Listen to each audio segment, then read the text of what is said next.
સમાજની સાચી પ્રગતિ ત્યારે થાય છે જ્યારે તેની નવી પેઢીની મહેનતને સન્માન મળે અને સફળતાની મંચ મળે. વડોદરાના વાડી વિસ્તારમાં આવેલ મરાઠા મંદિર ખાતે શ્રી મલ્હાર મહાળસાકાંત મરાઠા મંગલ કાર્યાલય સંગઠન દ્વારા આવો જ એક ભાવનાત્મક અને પ્રેરણાદાયી સન્માન સમારંભ યોજાયો હતો. ધોરણ 12માં 75% અને તેથી વધુ ગુણ મેળવનાર તેજસ્વી વિદ્યાર્થીઓને મેડલ અને પ્રશસ્તિપત્ર આપી તેમની મહેનતને બિરદાવવામાં આવી હતી. પોતાના સંતાનોને સન્માનિત થતા જોઈ વાલીઓના ચહેરા પર ગૌરવ અને આનંદ સ્પષ્ટ દેખાતો હતો. કાર્યક્રમમાં વડોદરા મહાનગરપાલિકાની ચૂંટણીમાં વિજયી બનેલા મહારાષ્ટ્રીયન કોર્પોરેટરોનું પણ વિશેષ સન્માન કરવામાં આવ્યું હતું.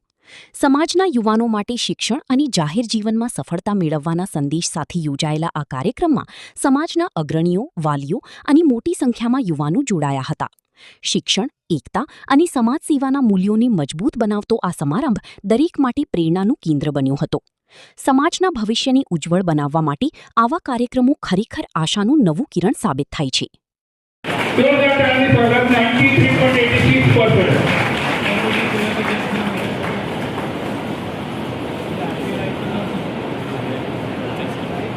चिरंजीव फिजिक्समध्ये 99 मार्क्स आणि केमिस्ट्रीमध्ये 96 मार्क्स आले. जोरदार टाळ्यांनी पुन्हा स्वागत करा. निशांत विजय कदम. खूप खूप अभिनंदन निशांत, तुझ्या येणाऱ्या प्रवासासाठी शुभकामना. अकाउंट्समध्ये 99 आणि ऑर्गनायझेशनमध्ये 98, स्टॅटिस्टिक्समध्ये 98 मार्क्स आले. खूप खूप अभिनंदन. 99 आणि OCM मध्ये 99 मार्क्स आले.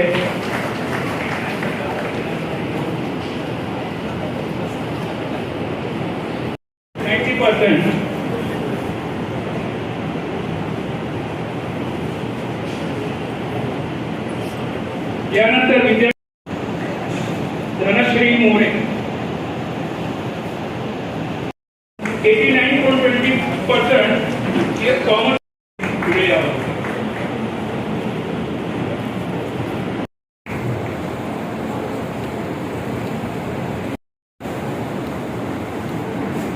यानंतर कुमारी हिमानी अरुण कुमार, यानंतर कुमारी प्रणाली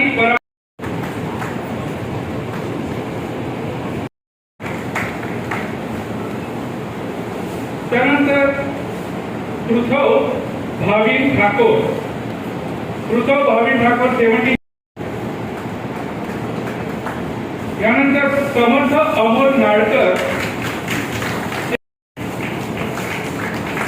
त्यानंतर किरण मुकी,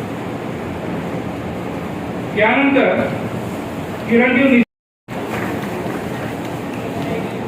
त्यानंतर किरणजीव जयहीर संदीप.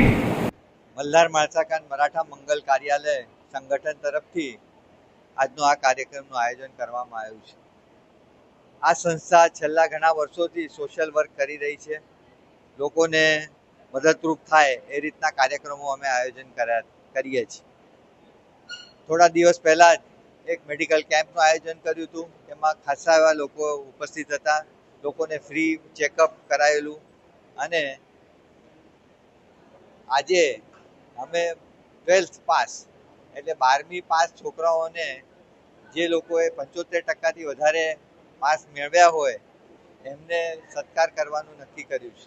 સાથે સાથે જે મહારાષ્ટ્રીયન મ્યુનિસિપલ કાઉન્સિલર ચૂંટાઈ આવ્યા છે એમનો પણ સત્કાર કરવાનું આયોજન કર્યું છે અને એમને પ્રોત્સાહિત કરવા અને એમને આગળ વધે, લોકોની સેવા કરે અને એમનું કાર્ય વધારે સારું દીપાય એવા બધા પ્રયત્નો અમારા હશે અને એમને જે જરૂર હશે મદદરૂપ થવાની અમારી તરફ જે શક્યતા હશે એવી શક્યતાથી અમે એમને મદદ કરીશું.